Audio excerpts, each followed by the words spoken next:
Good morning, afternoon, evening, night. We're back with Shotgun Thoughts broadcast. Welcome. And this week, gonna be going over kind of a catch up with everything that's been going down. And these are not gonna be specifics because, to be quite honest, the way my brain works, we're talking macro scale. It's just that there are so many things to be interpreted. But anyway, it's all out there. Got to be specific with your searches, things like that. But anyway, here it all is for the most part, as I understand it.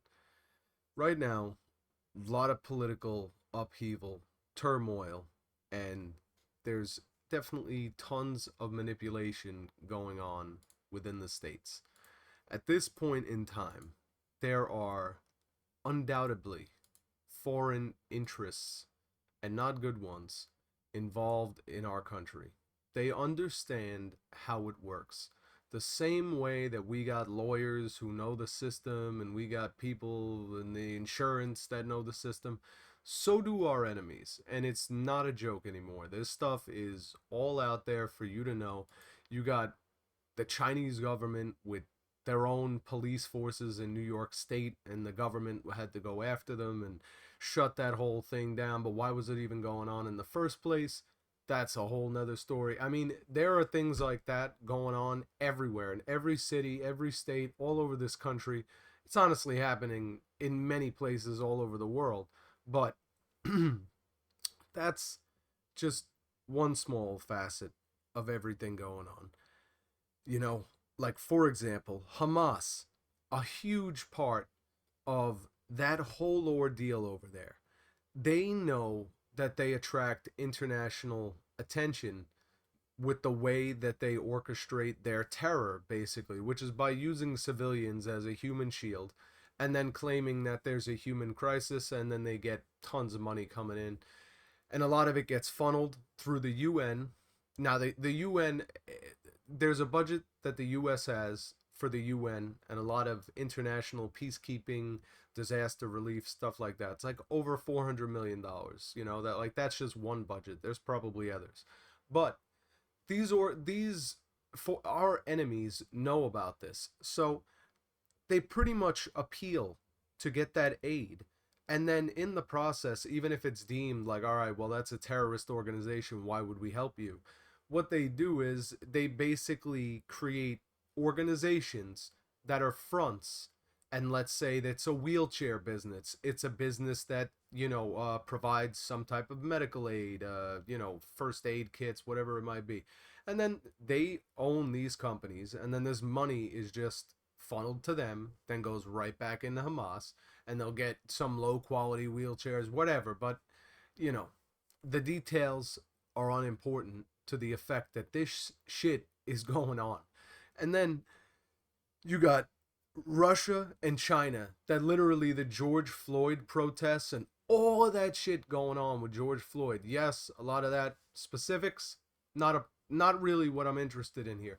The fact that the Chinese government is actually totally involved with creating turmoil, and these, like, what you would think is the media in our country doing it, it's propagated by foreign interests that are getting this stuff started. The media doesn't even pay attention until the point where all of these people are outraged for some reason about something that the media knew nothing about. And that's because of Operation Dragon Bridge from the Chinese government. And this is something like, one thing that's not stopping in this country is the judicial system. And it's a reason why a lot of the West is patient right now. There is turmoil going on, and there is a level of unrest that we haven't seen in the world in a very long time. It's just that we're at a point of industrialization and technology that a lot of people have no idea what's really going on until everything just starts literally falling apart in front of people's faces. They're really not going to see it. They're not going to believe it. They just think it's like Hollywood for the most part. They think it's just part of the smoke and mirrors of living in the West, and they go about their day sipping their fucking, Starbucks latte and everything, but to a degree, you do have to be like that. You do have to go about your day. You do have to be a normal person. You can't be fucking freaked out about every little thing, and you can't just believe everything that you hear, because you will end up going crazy with how much information and everything is out there. It's just overwhelming. So to get back to the whole macroscopic thing that I'm trying to get at here is that, there's a picture, and I mean, people will not understand this, but I have been pretty much looking into things from when I'm 14, 12 years old. My father was very political, and I used to hear things, and I used to question a lot of stuff because I don't know, I was always a contrarian, and anytime I hear one thing, I mean, I'll take the other side's stand just for the sake of knowing, can you validate the claims that you're saying? Can you back up what you're saying? Is it just like something you're throwing out there and you have no basis for it? Like, I don't know, I'm that guy because I like to just gather information. But anyway, at this point in time, I mean, I'm almost triple that age now, but we're we're reaching a point in time where the military industrial complex in this country has gotten to a point where it is basically the American government. And it operates independently with a mission to basically ensure our dominance. And that's like its only priority. And it has all the parts of that machinery are the businesses that go back to when we first had to start fighting wars, big wars, when we actually had industry, World War One, World War Two. The government in the United States monopolized our industry. It had to. That's the thing. Much of what we're a result of is necessity. We like once we got to this country, we were fighting wars left and right. The whole history of the Native Americans is so god forsaken backward. It's so misinformed, and there are so many pieces left out of what's going on with that really is a whole nother thing, but it plays into it dramatically. And for example, one quick thing that I could mention about that is the fact that the Native Americans were fighting people, and well, really not fighting, but coexisting with people in North America for the longest time. And that goes back to like the 1200s. These are things that are written down, they're known about, but yet people, I, I wouldn't say people, I'll say recorded in the mainstream, and I won't even, again, mainstream. It's more like corporate and really propagandized media that, I don't want to sound like that person, but there's just a lot of stuff that's been left out. You could just think about your school books growing up, no matter how old you are, and just go on the internet and see that there's a lot of stuff that they're not telling you, a lot of stuff that they're missing out, a lot of specifics that are very important, like basically the island of Hispaniola, where now are the Dominican people and the Haitian people. The Dominican people, people for the most part don't understand that what happened to the Native Americans happened to the island of Hispaniola. The Spaniards landed in Hispaniola and decimated the entire Taino population, which were the natives who lived there. And those people, without a doubt, have probably direct ties to the southern part of North America, because a lot of those tribes were all culturally connected. And how the hell do you end up on an island like Hispaniola, next to Puerto Rico, Jamaica, Cuba, over there, without having some organized form of society that you're able to travel and bring resources to an island and sustain yourself and trade? So they were extremely sophisticated civilizations. They lived differently than the Europeans in the East. In the West, it was a harmony with nature. And over here, even though the people live for very long times in rather rustic ways, at least in comparison to us, they live without technology. A lot of metallurgy was not, at least from our knowledge, non existent. But they had an understanding of people and community. And they had leaders, but they had no masters, they had no kings, they had no rulers or anything like that. The tribes coexisted, there was fighting, but for the most part, it was an understanding that certain disputes needed to be handled that way, and that's the way it had to be. And then those things were resolved for the most part, and there was coexistence, a lot of trading, and a lot of knowledge. These people had a lot of knowledge. When the French, there was a Canadian, he was part of the French Canadian military, and he eventually went down into North America, into the Americas, I could say, and he he deserted basically from the military. This was in, like, I think the 1400s, and he deserted and actually became a, like, frontiersman and lived with the tribes. He fathered a child with a Native American woman and pretty much devoted his ways to theirs. But at some point, he came back to the French Canadian territory, and he brought a bunch of the tribes with him in 14 something. He brought a bunch of tribes people from North America to France, to actually, like, as a delegation, to go over there and intermingle. And believe it or not, when he met these Native American people initially, somehow they knew English. They were able to talk to this French Canadian guy in English. Not like, they everybody knew it, but they were able to find a Native American that could translate and speak to this alien person coming from the north. So, but according to them, probably wasn't this random person. But anyway, that is from Elliot West. He recently published a novel. I can't think of the name of it, but actually amazing what that guy goes over in his book.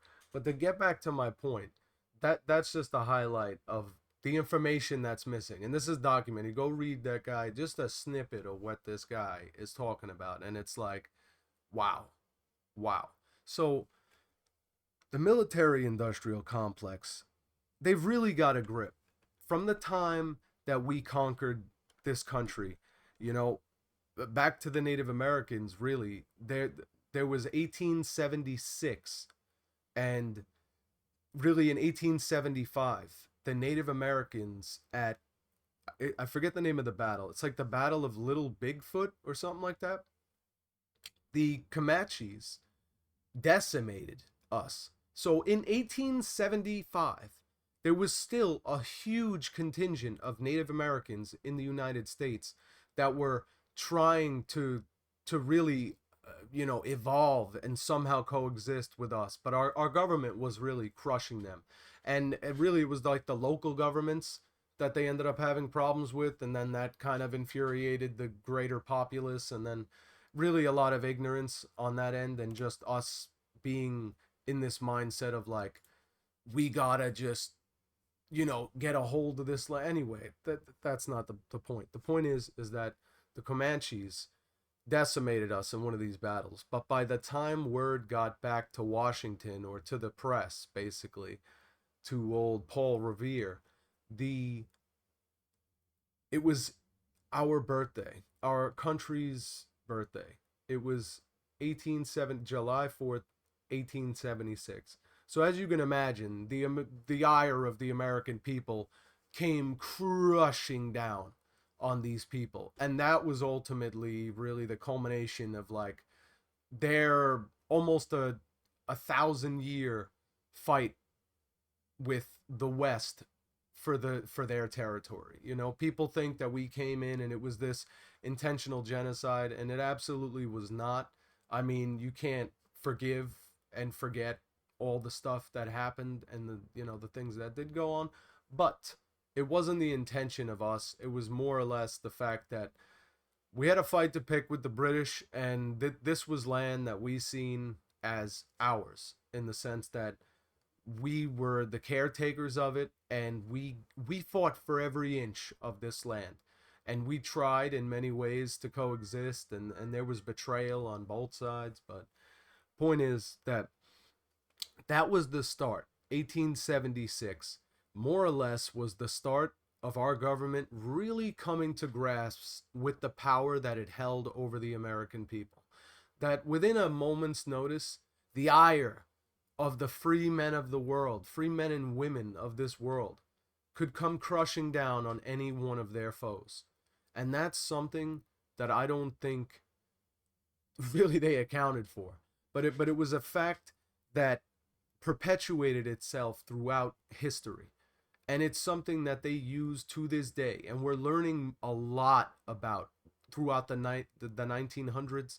And really, the 1800s was a massive start to that.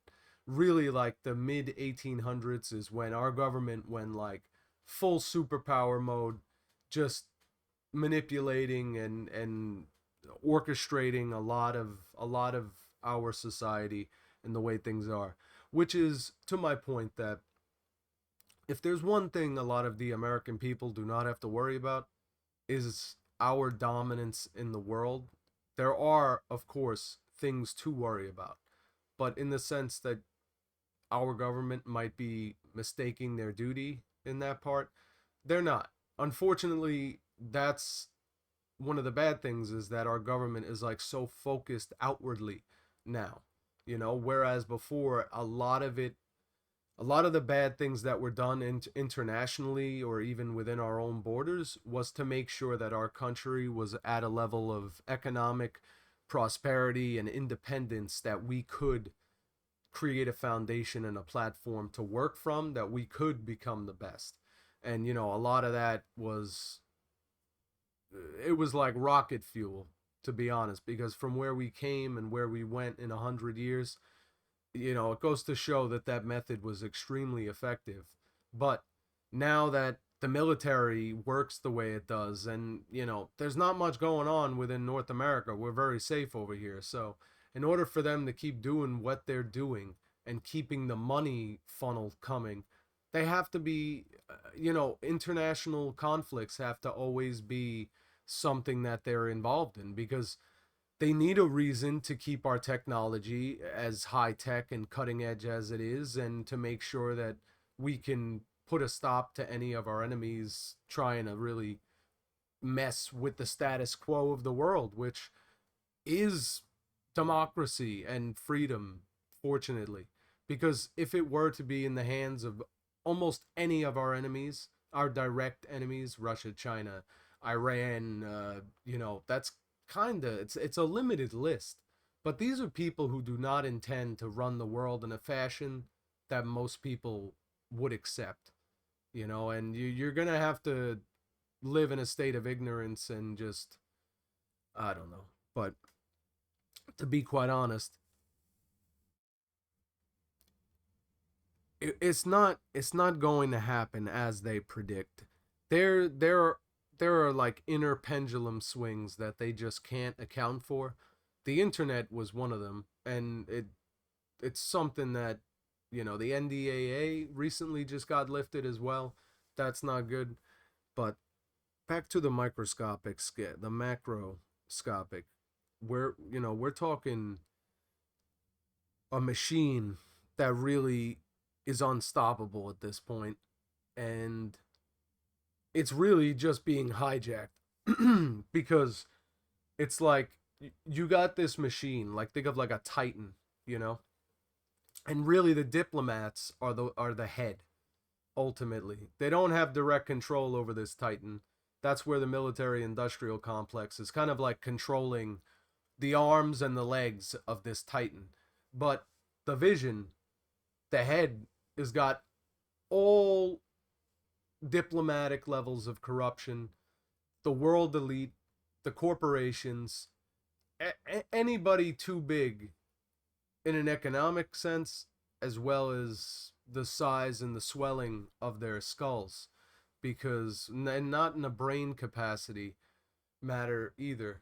You know, it'd be nice as humans if we had like a little sack on the front of our head that as your ego swells and your your deviousness in tandem, maybe that thing just starts puffing up, because we have a problem with that in this country where, back to foreign interests, I feel that there has to be a huge financial persuasion for so many of the politicians in this country to be downright into policies that are destructive to the American people and really any peoples. You know, these policies are not good. They're not practical. They're not sound. They do not have actual experts. They don't have discussions about this stuff. They want to tell you all of these things are good. And they're just telling you that. It's like, how many people grew up with parents that are just telling them stupid shit that doesn't make any sense, or teachers, you know? And it's like the people are not questioning this stuff anymore. At least they weren't for a while. And I mean, I stood here, I lost jobs during COVID. I was, forget about it. My whole life changed throughout COVID because I found out I had a disability, which, thank God I ain't vaxxed, baby. So if I was, I would have seriously thought that I had gotten this disability from the vax, and it would have decimated me psychologically. So I have to say I am super happy that I did not do that, and I took all the sacrifices necessary to make it through that shit. But it was insane, and you got the globalists. There was some lady who was quoted as being like, paraphrasing now, but that COVID was a huge failure, and that it really, people don't really seem to like healthcare, and in all that stuff is too complicated for the normal person. So it's something that it didn't stick. So water, they think water people will understand. So they're gonna start, I don't know. I don't know what they're intending to do with water, which has already been a problem. Fluoride poisoning in fucking Michigan and all these places where, again, government accountability, all this shit going on, nothing's happening. Nothing's happening, which is why, again, back to foreign interests. These people are operatives of either foreign entities, or they just seriously are they're breaking their vows as representatives of the American people, and they seriously think that this is something that like is not going to be accounted for at some point in time. It absolutely is, and the reckoning is for sure on its way. So much as they propose these absolutely insane things, such as what they just did, barring Mr. President from actually being on the ballot, which is something that it doesn't even hold up, because what they're saying is the statute for why they're able to do that is not even the case. He wasn't charged on any criminal insurrection. There was nothing in that regard that they could get to stick with him. So they're just trying this smoke and mirror bullshit, and they're trying to get us to fight right now, but it needs to be decisive, and we need to force the Supreme Court to delegate on this immediately for the most part. But man, it's so overwhelming. It really is. And I'm gonna flip the script. I'm not even gonna continue with the rest of the macroscopic here. I need to level it off, because I'm always one to inspire people and keep them grounded. People think the world's ending, and I'm always the first one to be like, listen. Again, back to the MIC, the military. That is just something that's going to keep us safe for the most part. We have to keep our heads about us for what's going on within this country, because the conditions in this country can change. Well, our spot, our protective barrier will, for the most part, always be up. Government's got our back in that regard. But now, when it comes to internal turmoil, keep your head about you. Remember, community first. Always be, you really have to try to keep your family together, man. I know people have a lot of problems with family, but you really, I mean, my dad is a fucking pain in the ass. I fight with him all the time, but I'm not going to give up. My parents, they got me to this point. Everybody's got a different situation, but in my situation, my parents didn't give up on me, and they gave me a lot, man. I'm able to stand on their shoulders. And for many of us in the West, just being born, dude, you got to be grateful. So in the West right now, problem is gratuity. People are not grateful for shit, and no matter what, your family's a fucking pain in the ass. Big deal, dude. Stop talking to them. Tell them to go fuck off. Call them next week. Call them the next day. I fight with people all the time. I'll walk down and talk to you 5 minutes later. Yeah, it might need some time to cool off, but dude, you cannot go around this planet just like getting pissed off at people and like fucking wishing death on them and never talking to them and like I don't know. There's resources. So please, in that regard, don't give up on family because family usually is not going to give up on you. Some people you gotta fucking turn a blind eye to, but you know who I'm talking about. Talk to the ones who are important. Back to everything being all right. Listen, the American people definitely gonna hold things together. Shit gets rough, but we got we got things stored away for the most part. You know, we know that things could get awry any minute, but for the most part, we stay prepped in many different ways. And one of those things is psychologically, just always being the best you can and just doing your part, not getting caught up in that big scene. It's good to understand what's going on so you have an idea where to, kind of keep your heading to make sure that you're not getting lost in the weeds because things do change. Right now we are in a transformation in this world. That's why I want everybody to stay in a positive note because we are in a transformation right now where information and really prosperity is at people's fingertips. There are so many opportunities to make money and that's the thing in chaos that there's a lot of there's bad ways to make money. Well, I guess I should say immoral ways to make money, but a lot of opportunity for the most part because nothing's set in stone. I mean, comedy right now is something that's huge. Writing, any type of human connection is really selling big after what they did. So, I mean, the industries are booming. They cannot fill jobs fast enough in the West. I've been through 16 jobs in the past 4 years, and it's been a wild ride, but that industry needs like a rework. But for the most part, there's a ton of jobs. So, really got to keep everything narrow focus, man. When you're trying to get stuff done, narrow focus. And I think for the most part, you really do. You might have to watch out for the food. Make sure you stay prepped on food and all that stuff, because that's always just you're not gonna go wrong with that. If nothing happens, you got it, and you just eat it. So yeah, I really lost a lot of my positivity there. I forgot, but we got a lot of other stuff going for us right now. I will say the judicial system it's working, albeit slower than it should. But there's been a ton of wins, a ton of wins. It's a matter of keeping that stuff enforced and making sure that doesn't get out of hand with that. I mean, the election, that's a whole other problem, but we're not going to get into that trying to be positive. So anyway, guys, I appreciate you listening. Before I keep rambling about nothing and not making you any more positive, I love you all, and everything is gonna be all right. Okay, promise you that.